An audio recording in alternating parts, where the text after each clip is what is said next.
The end of the 1960s dream. The late 1960s were a time of upheaval in America.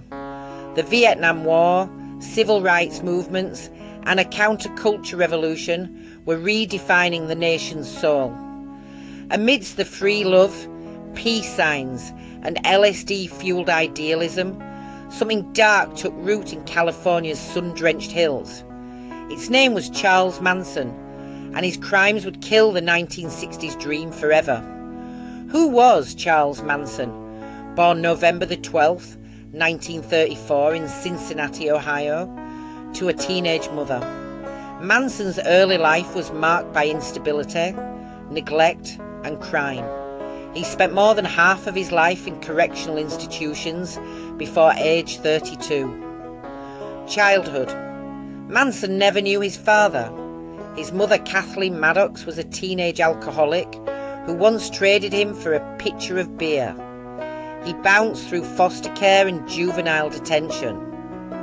Prison life. Manson learned manipulation and survival behind bars.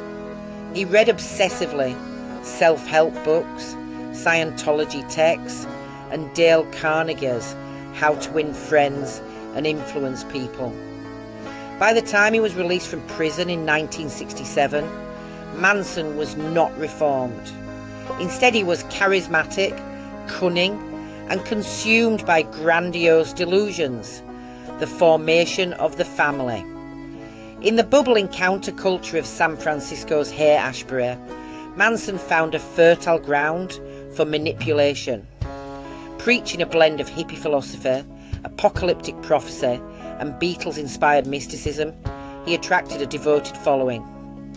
Key followers: Susan Atkins, aka Sadie Mae Glutz, troubled and volatile; Patricia Krenwinkel, quiet, loyal, and desperate to belong; Leslie Van Houten, young, intelligent, and swept up in Manson's charisma; Tex Watson, the enforcer, deeply involved in the killings; Linda Kasabian, a getaway driver who would later turn state's witness; Lynette, squeaky from, not involved in the murders, but one of Manson's most fanatical devotees.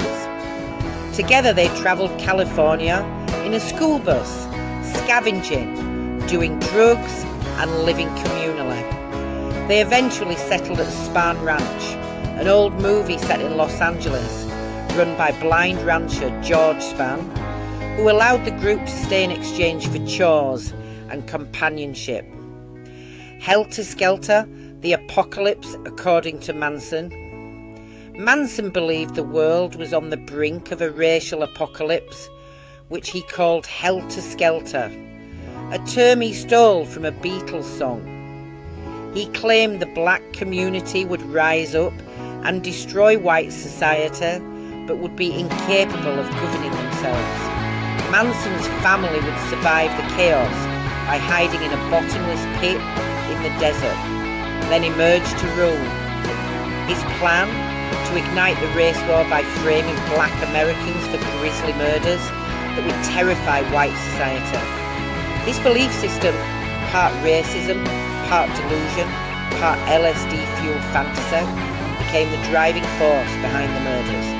The murders begin August 8th to 10th, 1969. August 8th to 9th, the Tate murders. That night, Manson sent 4 followers, Tex Watson, Susan Atkins, Patricia Krenwinkel, and Linda Kasabian, to 10,050 Cielo Drive in the wealthy Benedict Canyon neighborhood. The home was being rented by actress Sharon Tate, 8 months pregnant, and her husband, director Roman Polanski, who was out of the country. Victims: Sharon Tate, 26, brutally stabbed 16 times. Jay Sebring, celebrity hairdresser, shot and stabbed.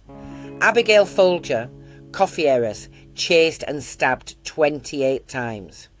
Wojciech Frykowski, Polish actor, bludgeoned, shot and stabbed over 50 times. Stephen Parent, a visitor to the property's caretaker, shot 4 times in his car. The scene was horrific. Messages like "pig" were scrawled on the walls in blood. Manson had instructed them to kill everyone inside and make it witchy. August 10th, the LaBianca murders. Still unsatisfied, Manson led the group himself the next night to the home of Leno and Rosemary LaBianca, a wealthy couple in Los Feliz. Manson tied them up and left his followers to finish the job. Leno was stabbed with a bayonet and had a knife left embedded in his throat. War was carved into his stomach. Rosemary was stabbed over 40 times. Again, messages were written in blood. Helter skelter, rise and death to pigs. Investigation and arrest. At first the murders seemed unrelated, but it was the arrest of Susan Atkins on unrelated charges that led to a confession. She boasted of the killings in jail, and authorities began to piece things together. By December 1969, Manson and several others were arrested. The trial, a media circus, June 1970, January 1971. The trial was one of the most sensational in American history. Manson carved an X into his forehead, later becoming a swastika. The women, brainwashed, echoed Manson's every word. Manson often disrupted proceedings and even attempted to attack the judge. Despite their defiance, Manson, Atkins, Krenwinkel and Van Houten were convicted and sentenced to death. Linda Kasabian received immunity in exchange for testimony. Tex Watson was tried separately and also sentenced to death. In 1972, California abolished the death penalty, so all sentences were commuted to life imprisonment. So how did Manson do it? Manson used a potent mix of charisma and father figure appeal, heavy LSD used to distort perceptions, isolation from the outside world, sexual manipulation, apocalyptic fear. He didn't kill anyone himself, but he didn't have to. His control over others was near total. What was the cultural fallout? The Manson murders became a defining moment in American history, often symbolising the death of the 1960s idealism, the rise of satanic panic and fear of cults, media obsession with celebrity and violence, books and media, Helter Skelter by Vincent Bugliosi. The Prosecuting Attorney became the best-selling true crime book of all time. Countless films, including Once Upon a Time in Hollywood, 2019, have revisited the case. What happened to the family? Charles Manson died in prison in 2017 at age 83. Susan Atkins died of brain cancer in 2009. Patricia Krenwinkel and Leslie Van Houten were denied parole for decades. Van Houten was released in 2023. Tex Watson remains in prison and became a born-again Christian. Linda Kasabian lived under a new name and died in 2023, enduring legacy. The Manson murders aren't just remembered for their brutality. They are a chilling study of manipulation and cult behaviour, fragile celebrity culture, America's fear of societal collapse. Most haunting of all is the question that still echoes: how did one man convince ordinary people to kill without mercy? In the golden light of California, something monstrous grew in the shadows, proof that even in the era of peace and love, evil could find a voice.